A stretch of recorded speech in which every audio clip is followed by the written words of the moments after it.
V športnem parku v Slovenski Bistrici so nocoj slovesno odprli plezalni center.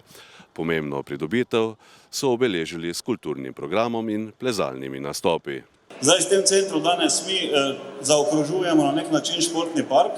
Gre za to, da smo s tem centrom dobili vrhunski objekt za vrhunske nastope, na eni strani, za drugi strani za rekreacijske nastope in nenazadnje tudi za številne druge dejavnosti, kjer se lahko preizkusijo v tem delu, od gasilcev, vojske, policijo pa še koga. Jaz upam, da bodo naši znali izkoristiti tudi te priložnosti.